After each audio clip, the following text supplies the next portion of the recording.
I think you know what's about to happen.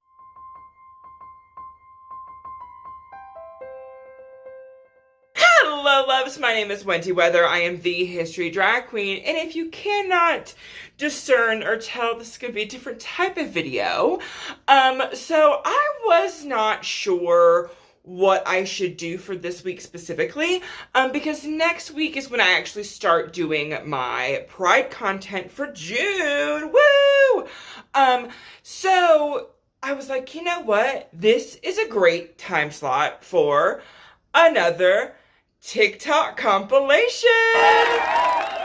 I know, I'm sorry, you guys. But this compilation, I believe, I want to say it's like a year and a half, 2 years old, maybe. This is actually my mini-series I did called Long Live, where I discuss and tell the tales of forgotten queens in history that you don't know about. I hope you all enjoy and look forward to next week where we start dipping our toes into some classical queer history. I present to you the mini-series Long Live. Long live Meredith. Hi, my name is Wendy Weather. I am the History Drag Queen, and welcome to my new series, Long Live, where I talk about queens in history you probably didn't know about. This is Meredith, who is the very first recorded female monarch in human history. Meredith took the throne when her husband, who is the fourth pharaoh ever of Egypt, passed away. And she most likely ruled as regent for her son before he could take the throne. So we don't really know a lot about her reign specifically because it was way back in 2950 BC, but there is something that's very notable. Her name is listed in one of the very first king lists in Egypt, meaning she more than likely ruled as a pharaoh herself. And she was said to have not depicted herself as like a masculine entity, kind of like other female pharaohs in the past have, but she didn't. And her tomb is kind of unique. Her tomb is the only female tomb in this huge like pharaoh tomb area, and she's the only female in it. Which leads me to believe that she exactly was a pharaoh and not a regent like other people have hypothesized. Long live Meredith, the very first female monarch in human history, and we don't know that much about her. Shocker. Long live Sobek Neferu. Hi, my name is Wendy Weather, and welcome back to Long Live, where I tell you the history of queens that you probably didn't know, and Sobek Neferu was actually the very first confirmed female pharaoh of Egypt. Sobek Neferu was actually the last pharaoh in the 12th Egyptian dynasty.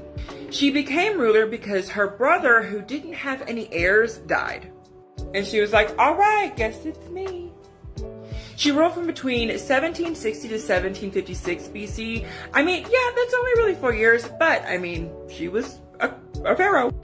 And Sobek Neferu was actually the very first confirmed historical female pharaoh. And not saying that Meredith wasn't, but Sobek is the very first confirmed female pharaoh. And she was the very first male pharaoh to receive full titulary. And unfortunately, not a lot of statues from her reign exist anymore.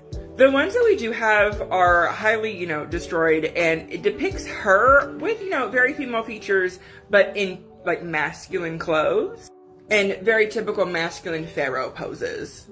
But long live Sobek Neferu, the very first confirmed female monarch. Long live Tomiris. Hi, my name is Wendy Weather. I am the History Drag Queen, and welcome back to Long Live, where I tell you all about the queens of history that you probably don't know about. This is Tomiris, or Tomiris. She was actually the warrior queen leader of an Iranian group of nomadic individuals. She was the leader of a group of nomadic Iranian peoples that lived about east of the Caspian Sea in the Great Plains region during the 6th century. But Miss Wendy, what is she known for? Oh, let me tell you. She was a widow and a warrior queen, and she kind of beat the founder of the Persian Empire. No, not kind of, she fully did. She is mostly known for slaying Cyrus the Great. Cyrus the Great is the one who founded the first Persian Empire. And in doing this, he kind of came across her peoples. And he was kind of like, I kind of want to conquer this land. Do you want to like get married, have an alliance, and I can have whatever you got? She was like, 1, no, 2, ew. And 3, I'm gonna beat you up. And he was kind of like, you, a lady, be me, nah, okay. And guys, he lost. Oh, he lost hard. She defeated him in battle and decapitated him and took his head and dunked it in a pot of human blood and stated, now I have quenched his thirst for human blood. Oh, she honestly, I wish to be at least a quarter of the badass she was. Long live Tomyris, slayer of greats. Long live Zenobia. Hi, my name is Wendy Weather. I am the History Drag Queen, and welcome back to my series, Long Live, where I tell you about queens in history you probably don't know about. So, Zenobia was actually the queen of the Palmyran Empire. For context, that is nowadays like Syria region. So, Zenobia actually became queen because her husband was actually assassinated, and she became regent until her son could take the throne, which is something that very regularly happens in history. But during that time, she kind of became the de facto ruler of that region. And she actually, during her reign, conquered and controlled a lot of Eastern Roman provinces and pretty much ruled the largest region at the time. But Zenobia was actually a queen of intellect. She was very cultured. And she was very sensitive and very much well aware that she ruled over a lot of different types of people. And she was very much a protector of like minority religions. And so much so, during her reign, she actually helped annex Egypt. Unfortunately, it's thought that Zenobia was actually captured by the Romans and exiled. But her legacy lives on as being one of the most prosperous leaders of the Palmyran Empire. Long live Zenobia, the queen of cultures. Long live Artemisia I. Hi, my name is Wendy Weather. I am the History Drag Queen, and welcome back to my series, Long Live, where I tell you about queens in history you probably don't know about. So Artemisia I was actually the warrior queen of Halicarnassus. And she ruled for 24 years. To put that in perspective, Alexander the Great only reigned like half of what she did. She is most known for being a warrior queen because she actually fought alongside Xerxes against Greece and was very well known for her war tactics. She was actually able to trick and elude Athenian ships because she would have her Persian flag up because she was, alliance with Persia, but then when they got close, she would switch it to a Greek flag or an Athenian or a Grecian flag. And just float on by like, oh yeah, we're just chilling. And then boom, we got you. And she was able to take out numerous ships because of this tactic. And even be able to get out of battles. And Halicarnassus was very prosperous during her reign. Long live Artemisia I, the wise warrior queen. Long live Theodora. I know, some of y'all Stormclouds are finally screaming. You guys have asked me to do a video on Theodora for years. But she never fit right in whatever series I was doing at the time. But now, this is perfect. Anyway, hi, my name is Wendy Weather. I am the History Drag Queen, and welcome back to Long Live, where I tell you about queens in history you probably didn't know about. So, Theodora was actually the wife of Justinian, one of probably the most famous rulers of the Byzantine Empire. So just a quick rundown of Theodora real fast. So she actually was an actress, a mime artist, a comedian, and also she was a courtesan, which is an old-timey word for a lady of the night. So when she actually met Justinian, he was like 20 years older than her. But he was so engrossed with, she is so pretty, and girl, she is smart. And they fell in love, got married. Theodora actually was pretty much Justinian's equal, and probably, if not one of, or his main political advisor. And she became ruler after he passed away. And Theodora is pretty much the epitome of who run the world? Girls. And she was the most staunch advocate for women's rights and reformed a lot of the Byzantine Empire. She created laws that helped women and protected them, and did laws prohibiting the age of consent, SA, and trafficking, and gave women a lot more power in marriage and divorce. Long live Theodora, the ruler for the women. Long live Wu Zetian. Hi, my name is Wendy Weather. I am the History Drag Queen, and welcome to my series Long Live, where I tell you about queens in history you may or may not know about. So Wu Zetian was actually the only female emperor of China in history. And you might not know much about her because a lot of like male historians and other past people actually painted her as kind of like an evil like dragon woman. When actually in recent years, historians are actually discovering a lot of like really good and like awesome things she did and are redoing that narrative. So Wu Zetian's story is actually a classic like super underdog story. So Wu Zetian was actually in the Tang Dynasty. And her story is kind of like super underdog. Like she started from a consort and worked her way all the way up to, oh girl, ooh, look, I'm the empress. And she kind of became the consort of Emperor Gaozong. And Gaozong was kind of like a sickly man. And he eventually passed away. And so she became the like empress, ruler, and regent for her two sons. And she was like, yeah, no, I'm the empress. I am the empress of China. And she actually did a lot of really cool, awesome things for the Chinese Empire for women. That women could have roles in office and women could have the say in marriage. And she did some really cool things for religion as well.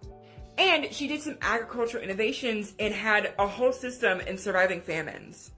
But she's always been painted as kind of like this evil woman who just kind of usurped power and just, you know, was crazy and was incredibly power hungry.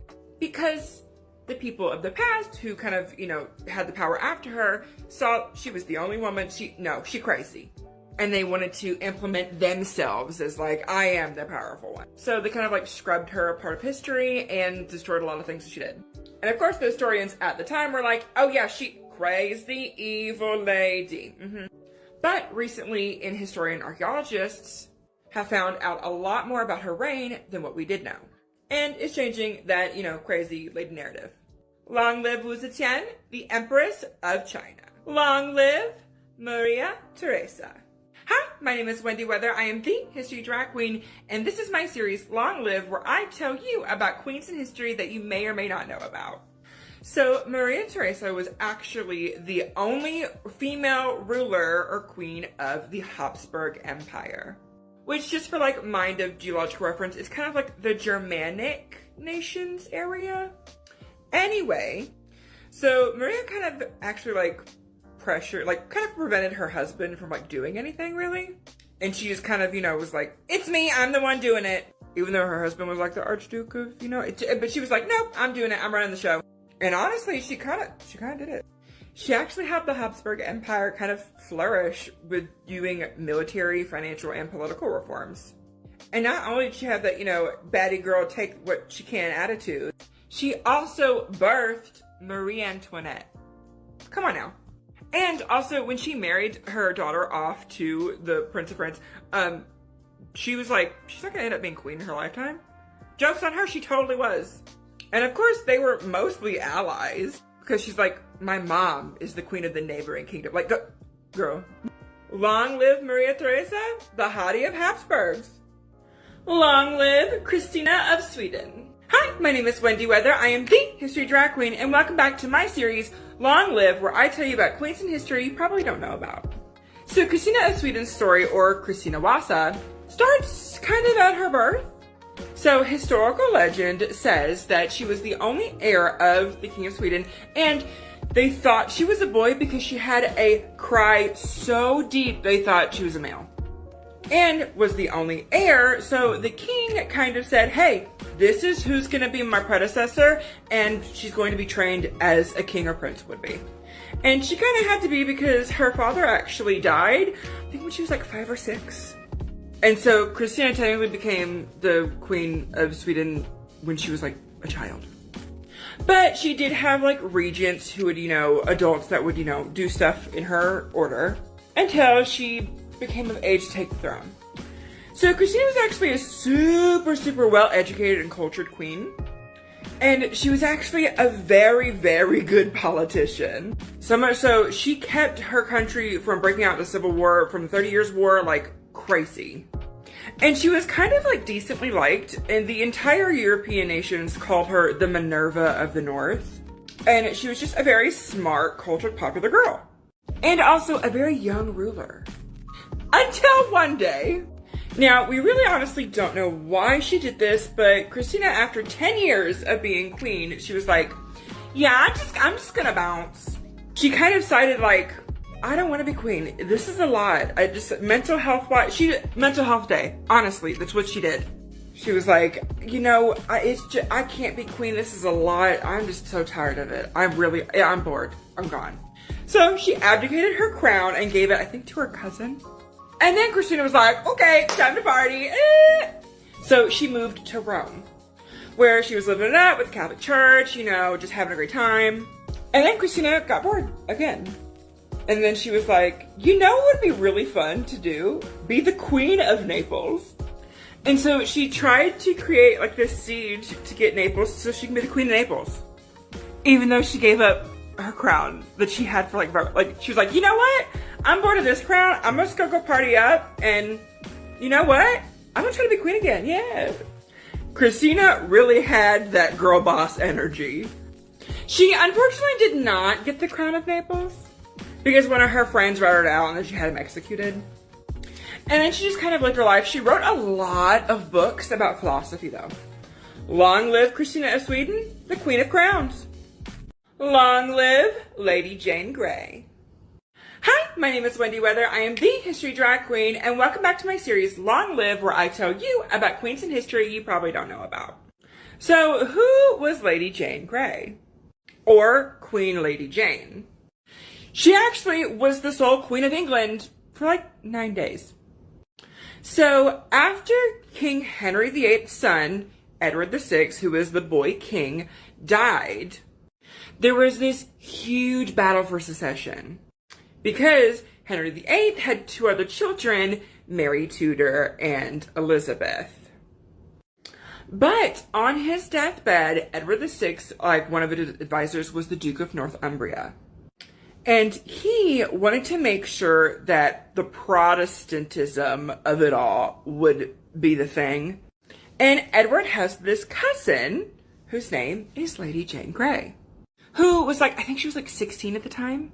And, she is royal blood and she is a Protestant. And the Duke of Northumbria actually kind of conned him in to naming Lady Jane Grey as his successor. But Edward's older sister, Mary Tudor, was not having it. But the Duke of Northumbria didn't take into account that Mary was actually super well liked. But he saw this as a chance to be like, we need to be Protestant, and you know what? This 16-year-old girl, she is going to be the way we're going to do this. We're going to scapegoat her. That's going to be the thing. And poor Lady Jane Grey is like, what is happening? Quick flashback. Lady Jane Grey actually grew up in Catherine Parr's house. Catherine Parr being the last wife of Henry VIII. And she actually grew up around Edward, Mary, and Elizabeth. And when the Duke of Northumbria was like, hey, Jane, you queen. We're going to make you queen. Come on. And she was like, no, we're not. What? Excuse me? No. But it broke all the laws of succession. And Lady Jane Grey knew this. She was like, this is a bad idea. This is a very, very, very bad idea. But they were able to do it anyway. And Mary was not happy.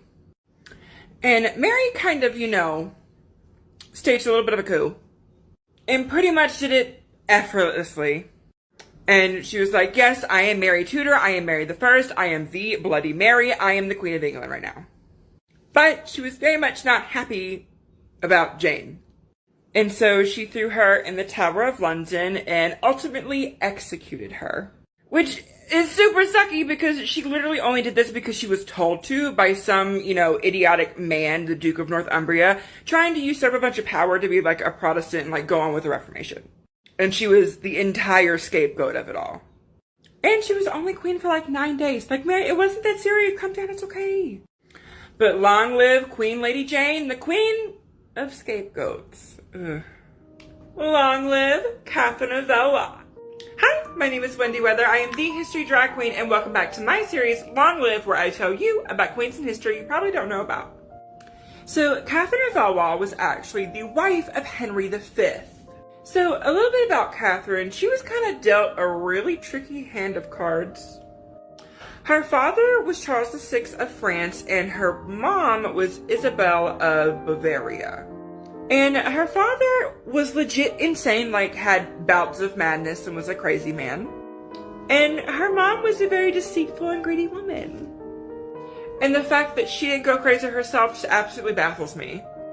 But she was actually used as a treaty marriage and became the wife of Henry V because of this treaty between England and France.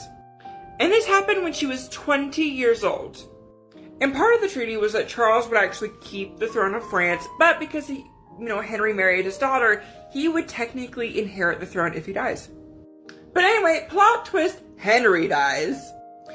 And Catherine is now a widow at 21. And now, her historical significance is actually very interesting. If you're a history nerd, especially for, royal history, you probably know the War of the Roses. It's also kind of what Game of Thrones is based off of. And technically speaking, it started with Catherine. Or at least the way that I look at it, Catherine of Valois, made the chessboard it was played on. The piece of wood, she's the one that made it and set it down.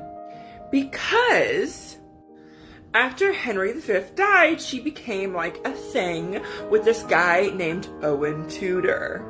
And to preface this, whenever she got married to Henry, she immediately, got pregnant, gave birth to a boy. So, Henry VI, he was, secured. But Catherine and Owen, fell deeply in love, had a great life, had a bunch of kids. One of their children's name was Edmund, who married Margaret Beaufort and had the first Tudor king, Henry VII. And thus sparked, all the craziness of the Wars of the Roses. And it all just kind of stems from Catherine of Valois unknowingly. Long live Catherine of Valois, grandmother of roses. Long live Boudica. Hi, my name is Wendy Weather. I am the History Drag Queen, and welcome back to my series Long Live, where I tell you about queens in history you probably don't know about. Boudica or Boudicca or Boudicca, she has very many different, sayings. For the sake of this video, we're just going to call her Queen Bee. She was an ancient British queen from 60 CE. So her husband was the king of the Iceni people. So he unfortunately died when he was 60, and they actually didn't have a male heir. They actually had 2 daughters. And in his, kind of will and whatnot, he gave all of his wealth and stuff to his 2 daughters and the Emperor Nero, in hopes to kind of gain favor of the Roman state and hopefully get protection for his peoples. And as we know, Rome under Nero was a little crazy.